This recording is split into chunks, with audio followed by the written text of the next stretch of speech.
Hi friends, ఈ వీడియోలో అయితే నేను క్యాబేజ్ కర్రీని ఎలా తయారు చేసుకోవాలో చూపిస్తాను ఈజీ వేలో. ముందుగా ఒక క్యాబేజ్ని తీసుకోండి. ఒక మీడియం సైజ్ క్యాబేజ్ అయితే సరిపోతుంది. 2 టమోటోల్ని, ఒక ఉల్లిపాయని, ఇంకా కొంచెం అల్లం, ఇంకా వెల్లుల్లిని తీసుకోవాలి.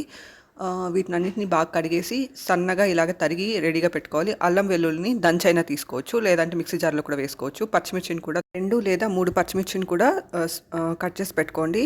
ఆ తర్వాత కుక్కర్ తీసుకొని అందులోకి కొంచెం ఆయిల్ వేసి, ఆయిల్ వేడయ్యాక అందులో కొంచెం వడియం వేసి, వడియం వేగాక పచ్చిమిర్చిని, ఇంకా తరిగిన ఉల్లిపాయ ముక్కల్ని బాగా ఫ్రై చేసుకోవాలి. ఆ తర్వాత అల్లం వెల్లుల్లి పేస్ట్ని వేసుకొని బాగా ఫ్రై చేసుకొని, ఆ తర్వాత టమోటో ముక్కల్ని వేసుకొని టమోటో ముక్కలు మగ్గేదాకా ఫ్రై చేసుకొని, ఆ తర్వాత క్యాబేజ్ని, ఇంకా ఒక అరగంట సేపు నానబెట్టుకున్న శనగపప్పును కూడా వేసేసి, కొంచెం పసుపు, ఇంకా 1 టీ స్పూన్ కారం, ఇంకా 1 టీ స్పూన్ ధనియాల పొడి, రుచికి సరిపడా ఉప్పు, ఇంకా ఇవన్నీ ఉడకడానికి తగినంత నీళ్లు పోసేసి మూత పెట్టి 3 విజిల్లు అయితే రానిచ్చి, ఆ తర్వాత తరిగిన కొత్తిమీరని వేసేసారంటే healthy and tasty cabbage curry ready అయిపోతుంది అనమాట. కర్రీ చపాతీతో బాగుంటుంది, రైస్తో కూడా బాగుంటుంది. ఒకసారి ట్రై చేసి చూడండి. Thank you for watching.